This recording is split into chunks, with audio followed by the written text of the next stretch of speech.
Okay, we're up to 1993, which means tomorrow is one that's going to either entertain people or make people say, "Why? Why'd you bring it up?" 1993, the LA Kings, and controversy surrounds this. But there's some interesting things about these playoffs, and I'll get to that controversy because my opinion's a little different than that of some. There were 28 overtime games in these playoffs, and 10 of them were won by the Montreal Canadiens. 10 of 16 wins the Montreal Canadiens earned to get to the Stanley Cup were in overtime, meaning that when overtime rolled around, Patrick Roy said, "I got this." And I'm sure he had a nice, long, fruitful remainder of his career in Montreal. Now, LA. In the first round, they were on the road, which was the start of things to come. Every single round these playoffs, they started on the road. They didn't have home ice in any of them. They win 6-3 in game one. They lose game two 9-4. They win they lose game three 5-2. Going into game four, Coach Barry Melrose decides Kelly Rudy, enough of that crap, and he throws in Rob Stauber.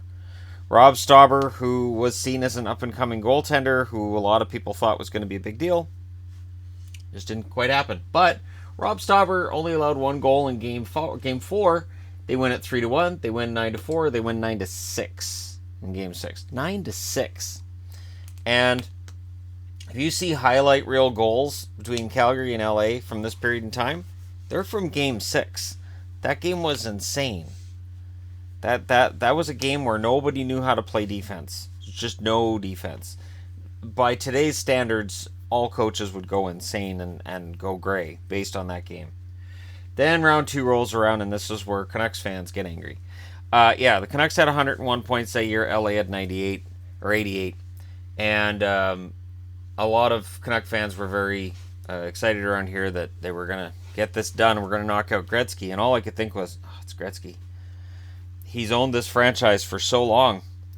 And it happened again. Vancouver won the first game 5-2, which artificially raised our hopes. Then LA went 6-3 and 7-4 in games 2 and 3. They lost game 4 7-2. Kelly Rudy had some really iffy games in these playoffs. Then they won game 5 4-3 in double overtime, and that one really stung. That's one of those games that just you just come out and you're like, oh.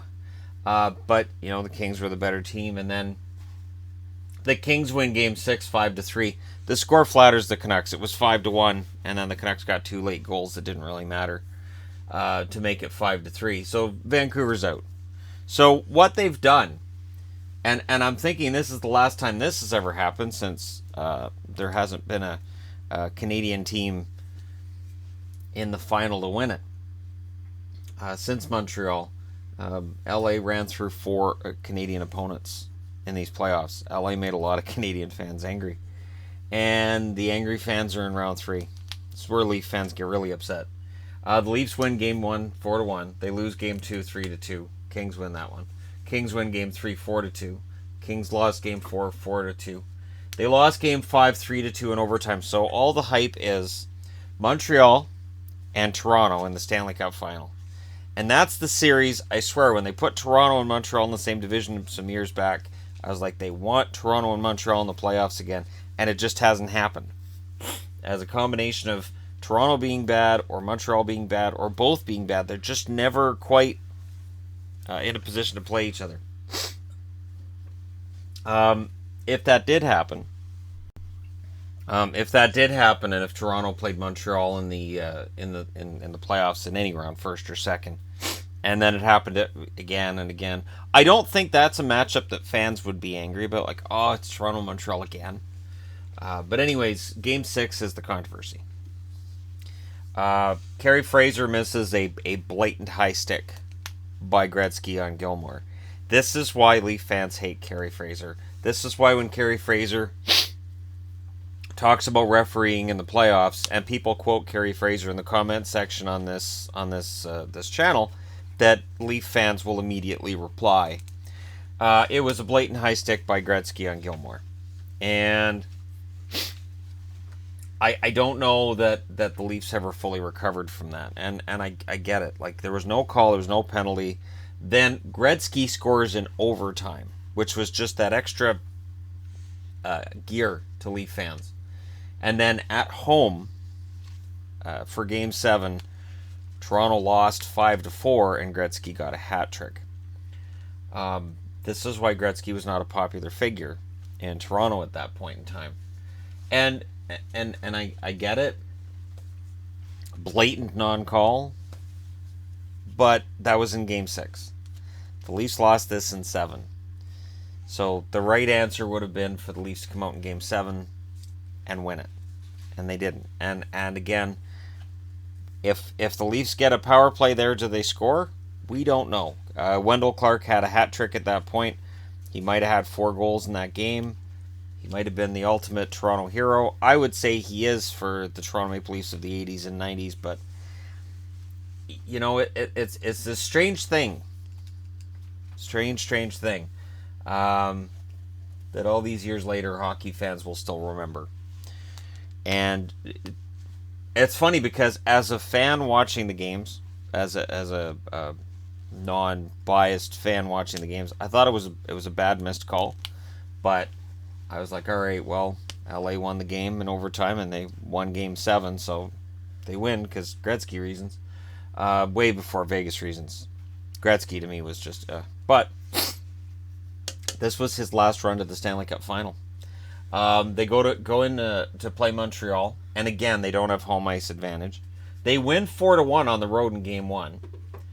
They lost Game 2 in overtime 3-2. They lost Game 3 in overtime 4-3. They lost Game 4 in overtime 3-2. And then Game 5, they decided we're done with overtime, and they lost it 4-1. It was a great run. This is the first time the Kings had made it to the Stanley Cup Final. It was viewed by many, including myself, as like kind of a Gretzky's last hurrah kind of thing. Which is weird, because Gretzky wasn't that old, and he wasn't that far removed necessarily from, I guess, 5 years after he left Edmonton. But, you know, there was a view, and there were a lot of fans across Canada who were watching because Gretzky was the best player in the league. Even though Mario Lemieux has passed him offensively at this stage of the game, Gretzky was still viewed as like the greatest player in the game's history. And he had 40 points, 15 goals and 25 assists during that run. 8 goals and 17 assists for Thomas Sandstrom. Luc Robitaille, 9 goals and 13 assists. Jari Kurri, 9 goals and 8 assists. So this is the first team that kind of tried to put together an Oilers junior when they made their moves. Tony Granato, 6 goals and 11 assists. Donnelly, 6 goals and 7 assists. Reichel, 6 goals and 7 assists. Alexei Zhitnik, 3 goals and 9 assists. Daryl Sador, 3 goals and 8 assists. Pat Conacher, 6 goals and 4 assists. Rob Blake and Marty McSorley both had 4 goals and 6 assists. And McSorley had quite the reputation for hits he would throw, and of course he was from Edmonton as well. Jimmy Carson, 5 goals and 4 assists. Dave Taylor, 3 goals and 5 assists. Corey Millen, 2 goals and 4 assists. Charlie Huddy, former Oiler, 1 goal, 4 assists. Kelly Hrudey in those playoffs was 10-10. 3.52 goals against and an .887 save percentage. Rob Stauber as the backup was 3-1 with a 4.00 goals against and .898 save percentage. This was the last season played before they changed the format to the much talked about conference format. Of course, the conference format, they would do a 2-3-2 setup, so we'll talk about that tomorrow. But you know, it was a fun run in that Montreal and LA, and you know, for anybody who's wondering, going, Montreal and LA are 2 of your least favorite teams. You must not have really enjoyed that playoffs. Yeah, this forced me to cheer for Montreal. I wanted Toronto and Montreal. I wanted an all-Canadian final, and when the Kings knocked the Leafs out, I wasn't mad about the Gilmore thing as much as other people.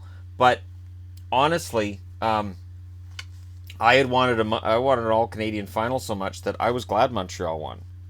And I was kind of tired of seeing Gretzky hold up Stanley Cup trophies. And I was like, I don't want to see former Oilers holding up Stanley Cup trophies anymore. Which, of course, in '94 was fun. There you go, though.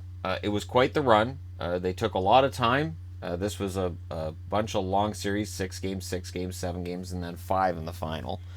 But still, they played a total of, I believe it's 24 games. 7, 5, 12, 12, yeah, 24 games. So they did their work in those playoffs, and it was quite the run for the LA Kings.